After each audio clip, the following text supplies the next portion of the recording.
And the options were left open. The door was left open, and Abe Gordon answered. So Abe is here. And so you staying dry? Actually, my first question for you, sir, is how is Chip responding to the noise this morning? Yeah, we did just return from a short walk. It wasn't our normal trek, so we might hear about that a little bit later. But the towel was required, so that's all you need to say about that one. Yeah, I mean the way that it works here in Office HD is that the rowdy man is not a fan of the noise, and he instantly gravitates to the boss. I mean, like first strike of thunder, he is heading straight for the boss, and it's like I'm gonna back up right up against you, and he just hates noise. He hates the thunder, hates rain, all of that kind of stuff, and he hangs out with the boss all morning. Yeah, Chipper actually handles it quite well when we're outside. She doesn't care if she's getting wet. She doesn't get bothered by thunder outside. But when we are inside, I don't know if it's that she can't hear it or can't tell exactly what the noise is. But anytime the storms are coming, she kind of gravitates a little bit. She's not the biggest cuddle monster, but she does kind of show up a little bit when there are storms in the area. No doubt. And so we anticipate. And what I did when I posted that the show was going to be happening this morning, I posted it storms. Storms, optional. If the storm is impacting power, then obviously we can't do a show. But just to give that warning that if the storms hit and hit a certain way, that we would we'd be kind of doing things a little later than we normally would. Obviously, the streak is now at 9. It's the winless streak is now at 9. For those that didn't get the chance to listen to you and Garrett on the post-game show after the 1-0 loss to LAFC, what was the general response for everyone there? Yeah, I mean, specifically dialed into that game, for me, it was extreme frustration with the penalty decision. It wasn't a penalty. It was a red card that led to a free kick, but we all know what I'm referring to. The denial of a goal-scoring opportunity, the dog so. Quite frankly, I don't agree with the way the rules were implemented. The ball is gone. There is no humanly way possible that Bogusz is getting on the back end of that ball. After Goose heads it, it hits Bogusz's face and ricochets approximately 118 miles an hour. I think it's normally about the same speed that Aaron Judge's exit velocity is. Mm-hmm. And he's just not recovering that ball, whether he's standing, whether he's down. For it not to be called in the moment, for it then to be overturned on VAR, really unfortunate for Goose, but obviously the ensuing free kick, once you're down to 10 men, then comes off the wall. Cohen's kind of caught moving the wrong direction with his body and just can't get the limbs to communicate. Unless he's Stretch Armstrong, he ain't getting that one. Yeah, and so I really just didn't feel like they should be down 1-0. And this was more frustrating than, say, the Nashville penalty kick. While I didn't necessarily agree with it, I thought it was light. I think you could make an argument for it. This one, again, if you're calling it because you want to call it, fine. But, like, it's very clear that ball is not going to be recovered before going out for a goal kick. And so I find it really tough to settle with the fact that turns into an eventual goal. And it obviously puts you down to 10 men, requires a multitude of substitutions, stuff like that. So for me, and I'm not one to normally blame the officiating, but this one felt a little more costly than the others directly because of a decision that I very strongly disagreed with. So that was kind of the discussion from that aspect. And then the other aspect is, and I know the chances created meter is kind of going in waves, and it was up for a while. Then it went real far down. It feels like it's up a little bit again, but the issue is that the goals created is not going up. You had multiple situations to get a good final touch on a ball, and it does not happen. And it's just, there's not much to be said about what's happening, except guys aren't finishing chances. And look, I think we ultimately see where this is probably headed, probably after the match with Charlotte, if a change is going to be made. And I think we understand why. Results are the bottom line. It's a results-based business. But, man, like, how can someone sit here and tell me Gonzalo Pineda is to blame when Daniel Rios misses the ball 3 feet from the net? And it's just moments like that it's so crazy to put the blame on tactics or decisions or whatever you want Pineda to be the fall guy for here, when it's just guys on the field in the moment not getting it done. And I think the Rios moment, kind of encapsulates that perfectly. And you just, people are going to blame Pineda for a 1-0 loss, another game where you weren't able to put anything in the back of the net, regardless of whether you won or lost. You didn't get any goals. And it's like, we blaming Pineda for that. Like, Daniel Rios is sitting there 5 feet from goal, and yeah, it's bouncing a little bit, fine. But like, you are a professional soccer player, like that needs to be struck. And look, it happens to everyone. I'm not mad at Daniel Rios. It's part of the game. But it's very tough to sit here and continually listen to people blame Gonzalo Pineda for stuff that I mean, is it his fault that the VAR believes that Bogusz could have somehow sped up, hit that mushroom boost, and gotten to the ball? Like, is it his fault that we're down to 10 men and the ensuing kickoff goes off of the wall and beats Cohen, who's moving to his right already? Like, there are just these moments where he's getting blamed, and it's like, I don't know what you want him to do. These are in-game moments. And so, it is frustrating. I think we all do like Pineda, but at the same time, the record is the record. Both over the course of 4 years, but also over the course of what's going on right now. And decisions are going to be made, and they could be made quite quickly, to be honest. But I don't know what else anyone else who would be brought in. I mean, it's not like if Rob Valentino takes over, Daniel Rios buries that upper 90. So it's just kind of they're left with a decision. I don't think it's, quite honestly, that difficult of a decision. But it is frustrating to see the franchise at this state right now. I went back and was looking at the win-loss margins in this run. And I'll go back, and this is strictly just Major League Soccer aspect of it. The last 9 matchups: lose 1-0 to LAFC, draw to Nashville, lose to Cincinnati 1-0, lose to DC 3-2, lose to Minnesota 2-1, goalless draw with Chicago, lose to Cincinnati 2-1, draw with Philly, draw with NYCFC, beat Chicago 3-0. Last time Atlanta United had anything more than a 1-goal loss was Toronto. That's how far back we're going to discuss things here. So March 23rd was the last time that Atlanta United had a loss of more than 1 goal. And that has, I think, been one of the major frustrations in this entire thing, where if, to your point about being clinical, you finish here or finish there, you're either getting a point when you didn't have any, or you're ending up with 3 instead of 1. And so that seems to be the major storyline here, is that it's been close, but you're not getting that final touch to go into the back of the net during this entire run. Yeah, you're 0-5 in those 1-goal games, and we talked about that. Garrett had that stat for us on a Saturday night, and you try and look at what could change to change that, or to make the draws, of which you've had a couple wins, 1-goal wins, and it is definitely the finishing. Look, the last couple of games you have kind of cleaned up the mistakes in the back, the ones that led to counters, easy goals, stuff like that.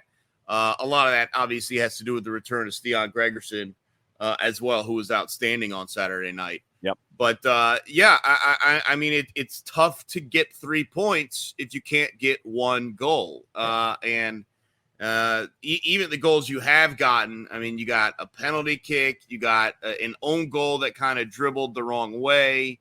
And again, the frustrating thing for me is it's not that you're not taking shots. It's not that you're not putting balls towards net. It's that final touch. But you are still creating those opportunities.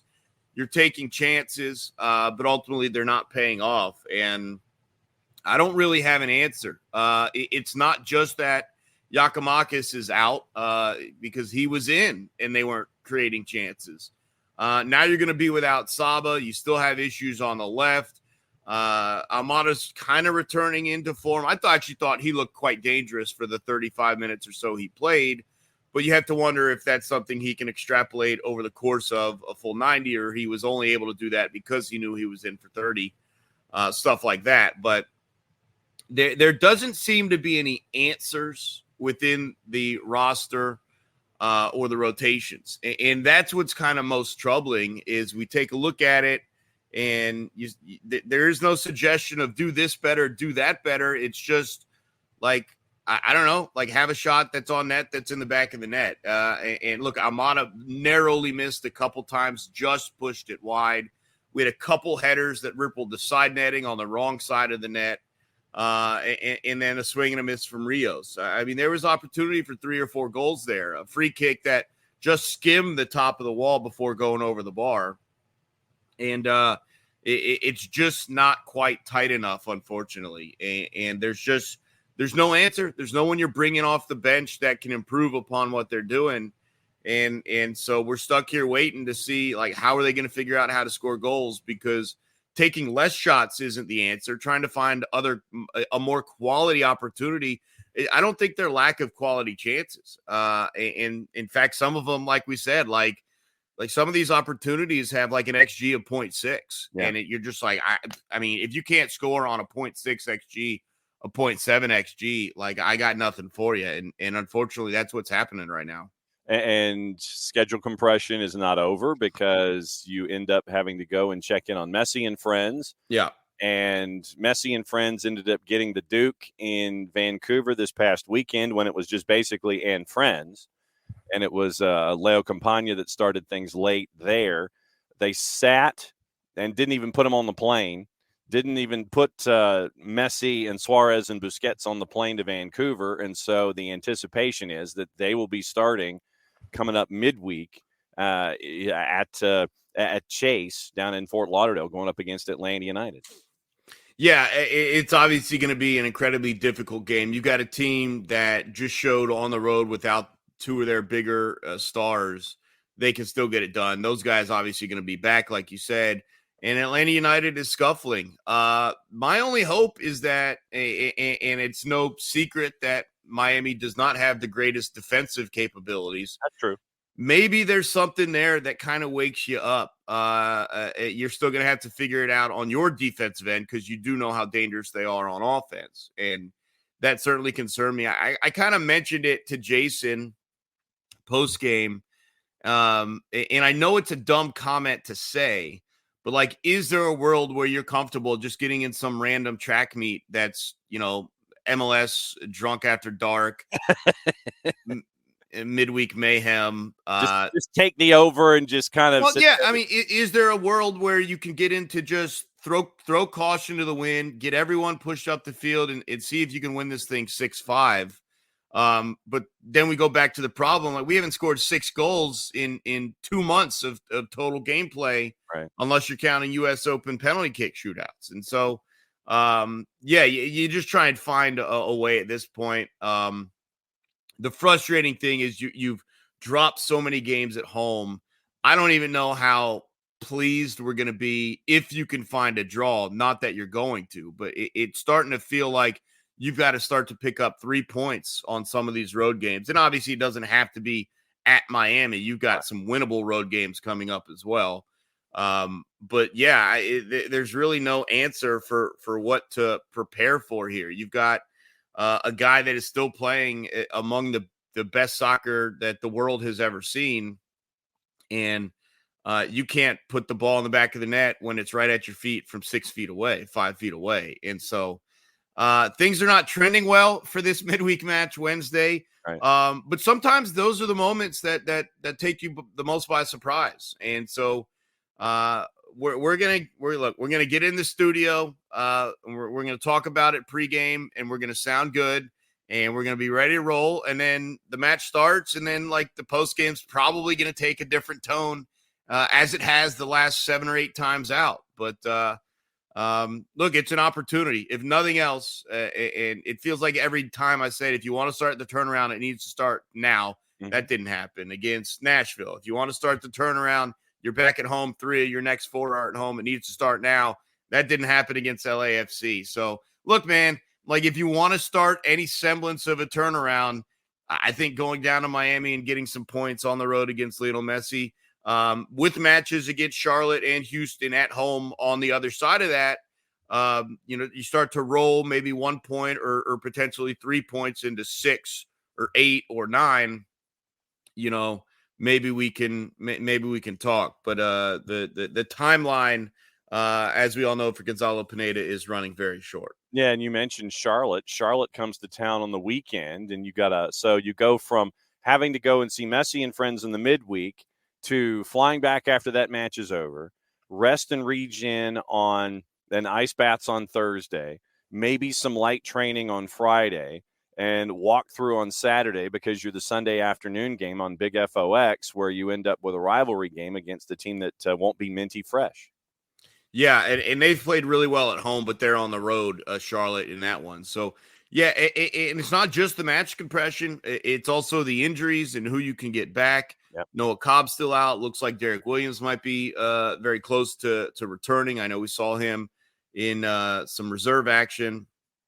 We'll see what the timeline is for Giakoumakis, but Almada's back. But now you're also dealing with guys that are going to be away for the team. And Bartek Schlich is going to head to Poland with some personal matters and won't be back for a while. Yeah.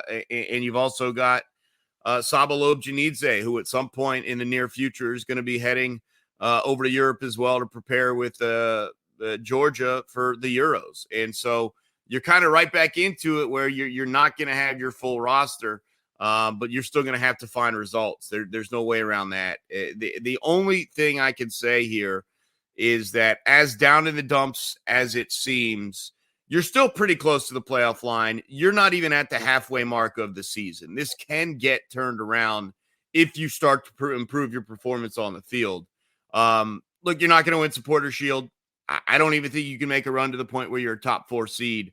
But that doesn't mean you're not still dangerous. And so there is time for this season to still be meaningful. But at some point, the turnaround has to actually start. Yeah. And it feels like the last 3 or 4 games I've pinpointed reasons why today could be the reason it starts, and it hasn't. At some point, it has to actually start for us to continue that discussion. All right, so broadcast plans for Abe, Garrett, and the posse when Atlanta United takes on Messi and friends. Yeah, we are going to be right there in the Kia studios there getting you ready. The pregame for that one is at 6:30 with kickoff shortly after that. At around 7:30 or 7:40, somewhere in there. So, yeah, we're going to talk about it. But look, I mean, we're not going to – it's no secret. This is the current number 1 seed in the Eastern Conference. This is one of the greatest players of all time. I don't think we can just look at this and throw you out a ton of reasons why Atlanta United can break them down. This one's going to be tough. There's no denying that. So we'll talk about Messi. We'll do a little legacy discussion and also talk about a little bit more of why he's resting some games and of course, lucky Atlanta United that he'll be fully ready to go for us. They couldn't have flipped that around, but Here we are. Yep, from the Kia Studios. Nicely done, sir. Well done with the plug there for the sponsor for the studios. Just drifts right off the tongue.